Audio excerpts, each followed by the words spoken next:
Good morning student. आज हम 9th class में सामाजिक और पार्ट 2 में यूरोप में समाजवाद एवं रूसी क्रांति के बारे में अध्ययन करेंगे कि रूसी क्रांति क्यों हुई। देखो, इससे पूर्व हमने फ्रांसीसी क्रांति के बारे में देखा कि फ्रांसीसी क्रांति क्यों हुई थी। फ्रांसीसी क्रांति में जैसे कि फ्रांस में जो क्रांति हुई थी, समाज में सामाजिक असमानता के कारण हुई। समाज में सामाजिक असमानता थी।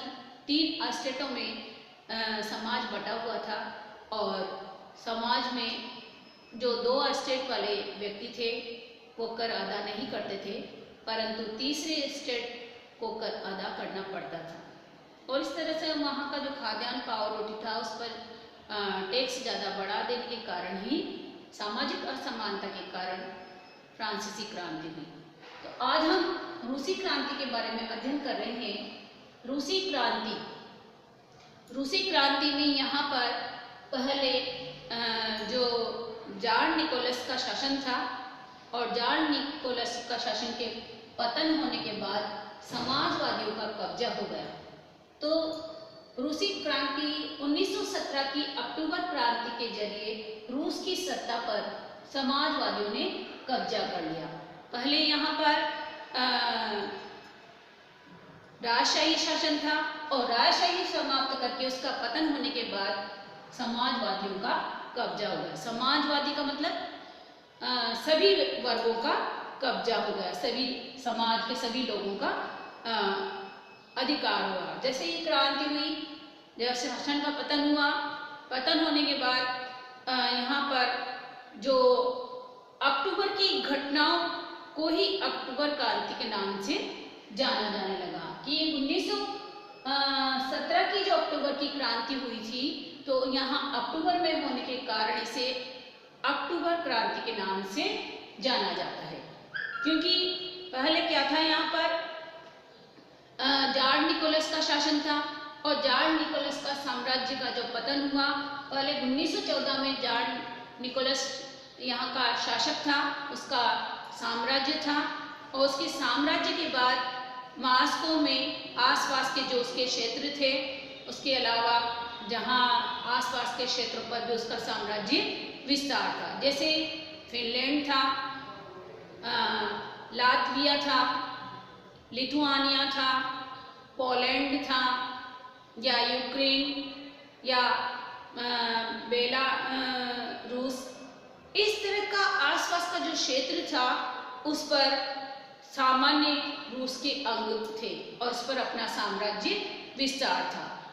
जैसे कि ये साम्राज्य प्रशांत महासागर तक फैला हुआ था। जो जार निकोलस का जो शासन का साम्राज्य था वो कहाँ पर, प्रशांत महासागर के आसपास तक फैला हुआ था।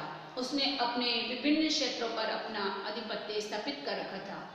धीरे धीरे जैसे कि समाजवादियों का जब कब्जा हुआ तो उसकी जो राजशाही सत्ता था उस सत्ता का पतन हो गया।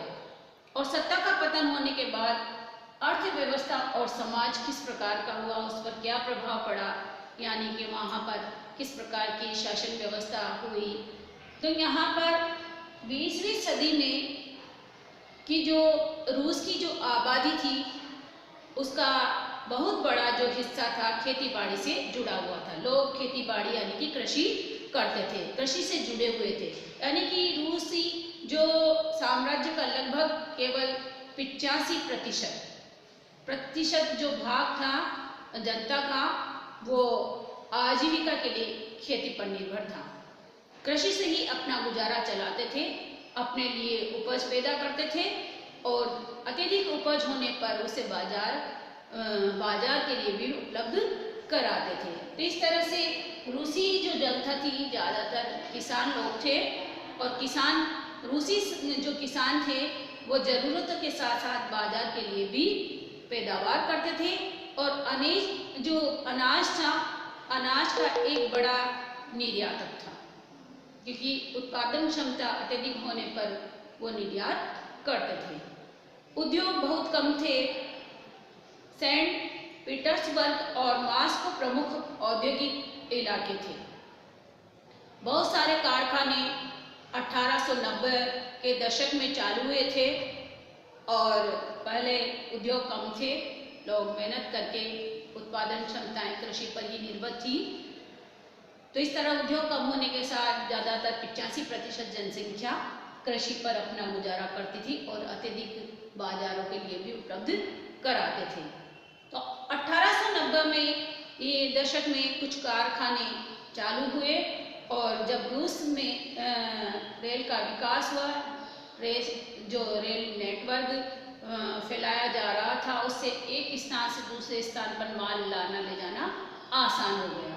ज़्यादातर पहले लोग वहीं पर अपना माल बेच देते थे, उसकी उपज का दाम कम मिलता था, परंतु जैसे ही रेल का नेटवर्क बिछाया गया, जाल फैलाया गया, तो इससे एक स्थान से दूसरे स्थान पर माल लाना ले जाना सुलभ हो गया।